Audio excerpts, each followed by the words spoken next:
Hello, എല്ലാ കൂട്ടുകാർക്കും പുതിയൊരു വീഡിയോയിലേക്ക് സ്വാഗതം. നമ്മൾ ഇന്ന് കേൾക്കാൻ പോകുന്നത് ഒരു ഓസ്ട്രേലിയൻ സയൻസ് ഫിക്ഷൻ ത്രില്ലർ സിനിമയാണ്. ടെക്നോളജിയുടെ വളർച്ച നമുക്കെല്ലാം വളരെ ഉപയോഗപ്രദമാണല്ലേ?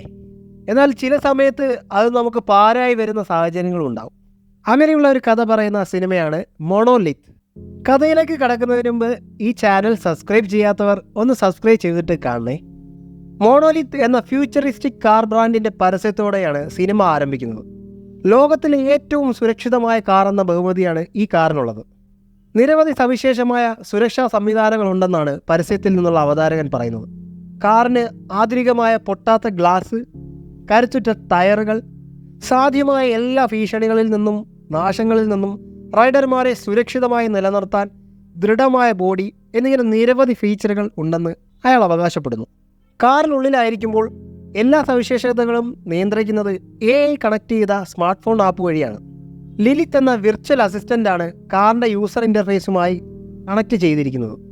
അടുത്ത സീനിലായി ഒരു അമ്മ തൻ്റെ കുട്ടിയെ അതേ AI കാറിനുള്ളിൽ അവൻ്റെ മുത്തശ്ശിയുടെ വീട്ടിലേക്ക് കൊണ്ടുപോകുന്നതാണ് കാണുന്നത്. AI അസിസ്റ്റൻ്റ് ലിലിത്തിനോട് സംസാരിക്കുമ്പോൾ അവളുടെ പേര് സാന്ദ്ര എന്നാണെന്നോ അവളുടെ 2 വയസ്സുള്ള മകൻ ഡേവിഡ് ആണെന്നും നമുക്ക് മനസ്സിലാവുന്നു. അവളുടെ ഭർത്താവ് കാൾ ഒരു പൈലറ്റാണ്. അയാളുടെ ജോലിത്തിരക്ക് കാരണം അവരോടൊപ്പം വരാൻ പറ്റിയില്ല. വാഹനത്തിനുള്ളിലെ യാത്രക്കാരുടെ ഭാരം പോലും തിരിച്ചറിയാൻ കഴിയുന്ന രീതിയിലാണ് വണ്ടി നിർമ്മിച്ചിരിക്കുന്നത്. കാൾ അവരെ വീഡിയോ കോൾ ചെയ്ത് അയാൾ സെൻട്രൽ എയർപോർട്ടിലാണെന്നും അവരെ ഒരുപാട് മിസ് ചെയ്യുന്നുണ്ടെന്നും അയാൾ അറിയിച്ചു. അപ്പോഴാണ് വാതിൽ ആരോ മുട്ടുന്നതും കാൾ യാത്ര പറഞ്ഞ് പോകുന്നതും. ഇതിനിടയിൽ ഡേവിഡ് കരയാൻ തുടങ്ങിയപ്പോഴേക്കും സാന്ദ്ര തൻ്റെ ഫോൺ അവന് കൊടുക്കുന്നു. കുറച്ച് സമയത്തിന് ശേഷം സാന്ദ്ര റോഡിൻ്റെ വശത്തുള്ള ഒരു പെട്രോൾ പമ്പിൽ നിർത്തുന്നു. അവൾ ഡേവിഡിൻ്റെ വാഷ്റൂമിലേക്ക് കൊണ്ടുപോയി അവൻ്റെ ഡയപ്പറുകൾ മാറ്റി കൊടുക്കുന്നു. അവിടെ ഉണ്ടായിരുന്ന കുറേ പെൺകുട്ടികൾ അവരെ നോക്കി ചിരിക്കുന്നു. പെട്രോൾ പമ്പിനകത്ത് തന്നെ സൂപ്പർ മാർക്കറ്റുമുണ്ട്. അവിടെ എത്തി തൻ്റെ മകന് ഇഷ്ടമുള്ള കുറച്ച് ഭക്ഷണങ്ങൾ അവൾ വാങ്ങുന്നു. കൗണ്ടറിൽ പണം അടയ്ക്കുന്നതിനിടെയാണ് അവൾ ശ്രദ്ധിച്ചത് കുറച്ച് ചെറുപ്പക്കാർ അവളുടെ കാറിന് ചുറ്റും നിന്ന് നോക്കുന്നത്. അവൾ തൻ്റെ ഫോൺ എടുത്തു വെച്ച് ലോക്ക് ചെയ്യുന്നു. ഈ ഒരു ഗ്യാപ്പിൽ ഡേവിഡ് അവളുടെ കണ്ണിൽ നിന്നും മിസ്സാവുന്നു. ഡേവിഡിനെ തിരക്കി അവൾ ആ സൂപ്പർ മാർക്കറ്റ് മുഴുവൻ നടക്കുന്നു. ഡേവിഡ് ആണെന്ന് കരുതി ആദ്യം ഒരു അപരിചിതനെ അവൾ വിളിക്കുന്നു. പിന്നീട് നേരത്തെ വാഷ്റൂമിൽ വെച്ച് കണ്ട അതേ 3 സ്ത്രീകളോടൊപ്പം ഡേവിഡിനെ കണ്ടെത്തുന്നു. സാന്ദ്ര ഉടൻ തന്നെ ഡേവിഡിനെ തൻ്റെ കാറിലിരുത്തി വോൾട്ട് മോഡ് ഫീച്ചർ സജീവമാക്കുന്നു. ഒടുവിലുള്ള ആശ്വാസത്തോടെ വണ്ടിയുമായി മുന്നോട്ട് പോകുന്നു. അമ്മയുടെ വീട്ടിലെത്താൻ ഇനിയും ഒരുപാട് ദൂരമുണ്ട്. നീണ്ട യാത്ര കാരണം സാന്ദ്രയ്ക്ക് ബോറടിച്ചു തുടങ്ങി. അങ്ങനെ അവൾ അവളുടെ ബാല്യകാല സുഹൃത്തായ ജെസ്സയെ ഫോണിൽ വിളിച്ചു. ഫോണിലൂടെ ജെസ്സ കാളിനൊപ്പം സെൻട്രൽ എയർപോർട്ടിനടുത്തുള്ള ഒരു ഹോട്ടലിലുണ്ടെന്ന് അവൾ അറിയിച്ചു. തൻ്റെ ഭർത്താവുമായി ബന്ധമുണ്ടെന്ന സുഹൃത്തിൻ്റെ വെളിപ്പെടുത്തലിൽ സാന്ദ്ര തകർന്നുപോയി. അമ്മയുടെ വീട്ടുപടിക്കൽ എത്തിയിട്ടും അവൾ ആ കാറിൽ നിന്ന് ഇറങ്ങിയില്ല. അവൾ കോളിനെ വിളിച്ചുകൊണ്ടേയിരുന്നു, പക്ഷേ അവൻ ഫോൺ എടുത്തില്ല. അവൾ കാര്യത്തിൻ്റെ സത്യാവസ്ഥ അറിയാൻ വേണ്ടി ലോസ് ഏഞ്ചൽസിലുള്ള സെൻട്രൽ എയർപോർട്ടിലേക്ക് പോകാൻ തീരുമാനിച്ചു. അവൾ അമ്മയുടെ വീട്ടിൽ കയറാതെ അങ്ങോട്ടേക്ക് പുറപ്പെട്ടു. വഴിയിൽ ലോസ് ഏഞ്ചൽസിലേക്കുള്ള ദൂരം ഏകദേശം 320 മൈലാണെന്ന് അടയാളം വെച്ചിട്ടുണ്ട്. കുറച്ച് സമയത്തിന് ശേഷം ഈ പോകുന്ന ഹൈവേയിൽ എന്തോ ആക്സിഡൻറ്റ് സംഭവിച്ചതായി AI ലിലിത്ത് വിളിച്ചു പറയുന്നുണ്ടായിരുന്നു. അവർ ഉദ്ദേശിക്കുന്ന സമയത്ത് അവിടെ എത്തിച്ചേരാൻ പറ്റില്ലെന്ന് AI പറഞ്ഞു. എന്നാൽ അതിന് പകരമായി ബൈപ്പാസ് റോഡ് എടുക്കാൻ സാന്ദ്ര നിർദ്ദേശിച്ചു. ബൈപ്പാസ് റോഡ് വളരെ വിജനമാണെന്നും യാത്രക്കാർ കുറവാണെന്നും AI മറുപടിയായി പറഞ്ഞു. എന്നാൽ ഭർത്താവിൻ്റെ കേസിൽ ഉറച്ചു നിന്ന സാന്ദ്ര മറ്റൊന്നും ആലോചിക്കാതെ അതുവഴി പോകാൻ ആവശ്യപ്പെട്ടു. കുറച്ചു നേരം കഴിഞ്ഞപ്പോഴത്തേക്കും നേരെ ഇരുട്ടി തുടങ്ങി. സാന്ദ്രയ്ക്ക് കാർ ഓടിക്കാൻ ബുദ്ധിമുട്ട് തോന്നി തുടങ്ങി. വഴിയിലെ മൂടൽമഞ്ഞ് ആ റോഡിൻ്റെ കാഴ്ചയെ നന്നായി ബാധിച്ചു. വഴിയിൽ ജനവാസ കേന്ദ്രങ്ങളോ മറ്റു വാഹനങ്ങളോ ഒന്നും കാണുന്നില്ല. ആകെ അവൾ കണ്ട ഒരു കെട്ടിടം ഒരു ഇലക്ട്രിക്കൽ സബ്സ്റ്റേഷനായിരുന്നു. അങ്ങനെ പരിഭ്രാന്തിയോടെ അവൾ വാഹനം മുന്നോട്ട് ഓടിച്ചുകൊണ്ടേയിരുന്നു. കുറച്ച് ദൂരം കഴിഞ്ഞ് റോഡ് മുറിച്ചു കടക്കാൻ ശ്രമിച്ച ഒരു മാനിൽ ആ വാഹനം ഇടിച്ചു. ഇടിയുടെ ആഘാതത്തിൽ ഡേവിഡ് കരയാൻ തുടങ്ങി. എല്ലായ്പ്പോഴും എന്ന പോലെ അവനെ ശാന്തനാക്കാൻ വേണ്ടി സാന്ദ്ര അവളുടെ ഫോൺ അവൻ്റെ കൈ കൊടുക്കുന്നു. കാറിൻ്റെ അടിയിൽ മാൻ കുടുങ്ങിയതിനാൽ അവൾക്ക് കാർ മുന്നോട്ടെടുക്കാൻ സാധിക്കുന്നില്ല. അവൾ പുറത്തിറങ്ങി മൃഗത്തെ പരിശോധിക്കുമ്പോഴാണ് മനസ്സിലാവുന്നത് അത് ചത്തിരിക്കുന്നു. മാൻ കാറിന് അടിയിലേക്ക് കയറി സ്റ്റക്കായിരിക്കുകയാണ്. ഇതിനിടയിൽ ഫോണിൽ കളിച്ച് ഡേവിഡ് ആ ഫോണിലെ ആപ്പിൽ നിന്നും കാറിൻ്റെ AI ആപ്പ് തുറക്കുന്നു. അവൻ ആ കാറിൻ്റെ വോൾട്ട് ഫീച്ചർ എനേബിൾ ചെയ്യുന്നു. വോൾട്ട് ഫീച്ചർ എനേബിൾ ചെയ്തു കഴിഞ്ഞാൽ പിന്നെ പുറത്തുനിന്ന് ആക്രമണം ഉണ്ടായാൽ പോലും അതിനുള്ളിലിരിക്കുന്ന ആൾക്കാരെ അത് സംരക്ഷിക്കും. അപകടം മനസ്സിലാക്കിയ സാന്ദ്ര വാതിൽ തുറക്കാൻ പരമാവധി ശ്രമിച്ചു. 2 വയസ്സുള്ള ഡേവിഡിനോട് അവൾ ആംഗ്യഭാഷയിൽ ആ മോഡ് ഓഫ് ചെയ്യാൻ കാണിച്ചു കൊടുക്കുന്നുണ്ട്. പക്ഷേ അവൻ അതൊന്നും മനസ്സിലാകുന്നില്ലല്ലോ. അവൻ ആ ഫോണിൽ കളിച്ചുകൊണ്ടേയിരിക്കുകയാണ്. അവൾ അവനോട് ദേഷ്യത്തോടെ സംസാരിക്കാൻ തുടങ്ങിയപ്പോഴേക്കും ഡേവിഡ് ഫോൺ എടുത്ത് സീറ്റിനടിയിലേക്ക് വലിച്ചെറിഞ്ഞു. കാറിൻ്റെ ഫീച്ചറുകൾ വെറും ഒരു പരസ്യം മാത്രമല്ല, യഥാർത്ഥത്തിൽ പെർഫോമൻസ് ഉള്ളതാണെന്ന് അവൾക്ക് മനസ്സിലായി. അവളൊരു പാറക്കല്ലുകൊണ്ട് ഗ്ലാസുകൾ തകർക്കാൻ ശ്രമിക്കുന്നു. പക്ഷേ ഒരു പോറൽ പോലും ഗ്ലാസ്സിനുണ്ടാകുന്നില്ല. അവളുടെ ശ്രമങ്ങളെല്ലാം പാഴായി പോകുന്നു. അപ്പോഴാണ് അവൾക്ക് നേരത്തെ കണ്ട ആ സബ്സ്റ്റേഷൻ ഓർമ്മ വന്നത്. അവൾ തിരികെ നടന്ന് സബ്സ്റ്റേഷനിലെത്തുന്നു. അത് പൂട്ടിയിട്ടിരിക്കുകയായിരുന്നു. അവൾ ആ മതിൽ ചാടിക്കടക്കുന്നു. പക്ഷേ അതിനുള്ളിലെങ്ങും ആരും ഉണ്ടായിരുന്നില്ല. അവിടെ ഒരു ഫോൺ ഉണ്ടായിരുന്നെങ്കിലും അത് വർക്കിംഗ് ആയിരുന്നില്ല. സാന്ദ്ര അവിടെയുള്ള ഒരു മുറിയിൽ പ്രവേശിച്ച് അതിനുള്ളിൽ നിന്നും ആവശ്യമായ ചില വസ്തുക്കൾ കണ്ടെത്തുന്നു. രാത്രിയിൽ ഉപയോഗിക്കാൻ പറ്റിയ ഒരു ഫ്ലാഷ് ലൈറ്റും ലോക്ക് ചെയ്തിരിക്കുന്ന കാറിൻ്റെ ഗ്ലാസ് തകർക്കാൻ സഹായിക്കുന്ന ഒരു വലിയ സ്പാനർ എടുക്കുന്നു.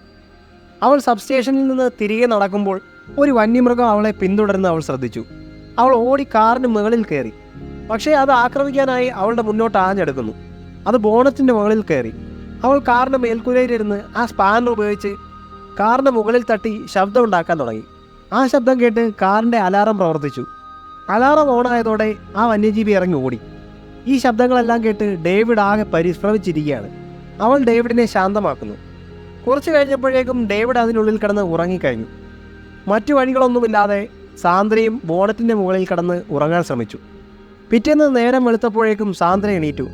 അവൾ പെട്ടെന്ന് തന്നെ ഡേവിഡിനെ നിരീക്ഷിച്ചു. വിശപ്പും ദാഹവും കാരണം ഡേവിഡ് ആകെ തളർന്നിരിക്കുകയാണ്. കാറിനുള്ളിലെ ടെമ്പറേച്ചർ മീറ്ററിൽ ചുറ്റുപാടുമുള്ള ചൂട് കൂടുന്നതായി അവൾ കണ്ടു. വേറെ വഴികളൊന്നും മുന്നിൽ കാണാത്തതിനാൽ സാന്ദ്ര മറ്റാരുടെയെങ്കിലും സഹായം തേടാൻ തീരുമാനിക്കുന്നു. അങ്ങനെ കടുത്ത ദാഹത്തോടെയും ക്ഷീണത്തോടെയും അവൾ ആ റോഡിലൂടെ നടന്നു. ചൂട് കൂടിക്കൊണ്ടിരിക്കുന്ന കാറിൽ ഡേവിഡിനെ തനിച്ചാക്കി പോകുന്നതിൻ്റെ അപകടങ്ങൾ അവൾക്കറിയാം. പക്ഷേ സഹായം തേടുകയല്ലാതെ മറ്റു മാർഗങ്ങളൊന്നുമില്ല. ഭാഗ്യവശാൽ കുറച്ച് സമയം കഴിഞ്ഞ് ഒരു നദി കാണുന്നു. അവൾ അവിടെ ഇറങ്ങി ദാഹം മാറ്റി. അവിടുന്ന് വീണ്ടും യാത്ര തുടർന്നു. പാതയിൽ കുത്തനെയുള്ള കുറേ കുന്നുകൾ കയറിയിറങ്ങി. കുറേ സമയം നടന്നതിന് ശേഷം സാന്ദ്ര ഒടുവിലൊരു പഴയ എയർഫീൽഡിൽ വരുന്നു. അവിടെ ഒരു പഴയ ജെറ്റ് വിമാനം കിടപ്പുണ്ട്.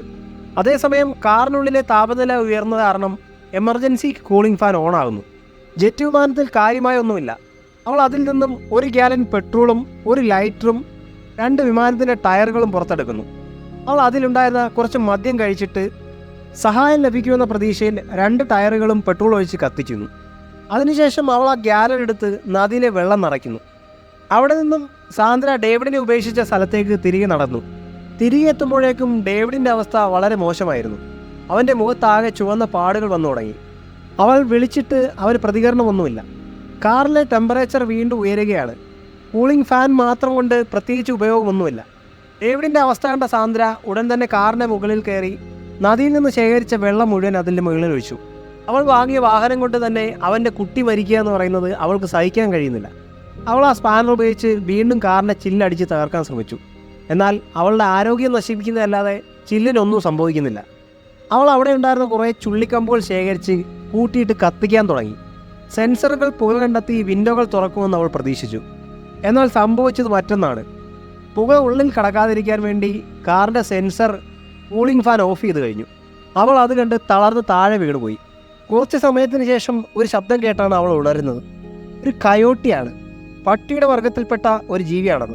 ഇന്നലെ രാത്രി അവളെ ആക്രമിക്കാൻ വന്നതും ഇത് തന്നെയാണ്. അവൾ ഓടി കാറിന് മുകളിൽ കയറാൻ ശ്രമിച്ചു. എന്നാൽ ചൂട് കാരണം അവൾക്ക് കാറിന് മുകളിൽ കയറാൻ പറ്റിയില്ല. അവൾ ആ കാറിൻ്റെ അടിയിലേക്ക് കയറി. പട്ടി പിന്നാലെ ഓടി വന്ന് അതിനടിയിലേക്ക് കയറാൻ ശ്രമിച്ചു. അപ്പോഴാണ് അവൾ ഒരു കാര്യം ശ്രദ്ധിച്ചത്. ആ മാൻ അവിടെ ഇരിക്കുന്നത് കൊണ്ടാണ് ആ പട്ടി വീണ്ടും തിരിച്ചു വന്നത്. പട്ടി ആ മാനിനെ പിടിച്ച് വലിച്ച് പുറത്തേക്ക് എറിയുന്നു. ആ മാൻ സ്ട്രക്കായി ഇരുന്നത് കൊണ്ടാണ് ആ വീലുകൾ ഉരുളാതിരുന്നത്.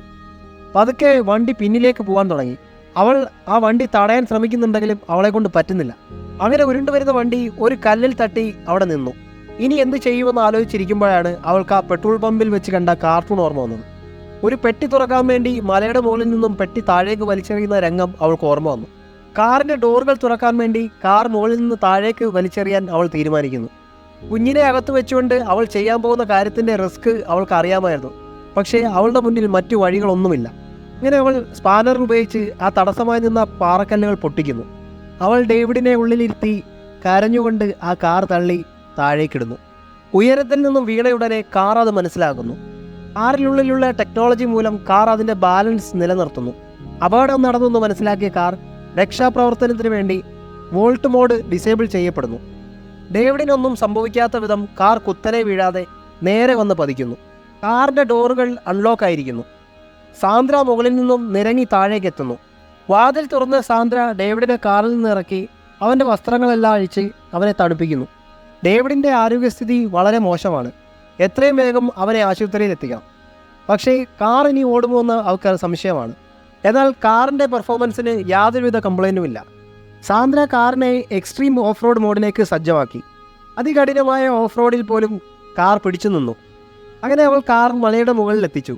അവിടെ നിന്ന് നേരെ പോയത് ഹോസ്പിറ്റലിലേക്കാണ്. അവസാന രംഗത്തിൽ നമ്മൾ കാണുന്നത് സാന്ദ്രയും ഡേവിഡും ആശുപത്രി കിടക്കയിൽ കിടക്കുന്നതാണ്. ഡേവിഡിൻ്റെ ശരീരത്തിൽ കുറേ ട്യൂബുകൾ ഘടിപ്പിച്ചിട്ടുണ്ട്. അവൻ കണ്ണുകൾ തുറന്ന് അമ്മയെന്ന് വിളിച്ചപ്പോൾ അവൾക്ക് ആശ്വാസമായി. കഥയുടെ അഭിപ്രായം കമൻറ്റ് ബോക്സിൽ അറിയിക്കുക. കഥ ഇഷ്ടമായെങ്കിൽ ലൈക്ക് ചെയ്യുക. ഇതുപോലുള്ള കൂടുതൽ കഥകൾ കേൾക്കാനായി ചാനൽ സബ്സ്ക്രൈബ് ചെയ്യുക.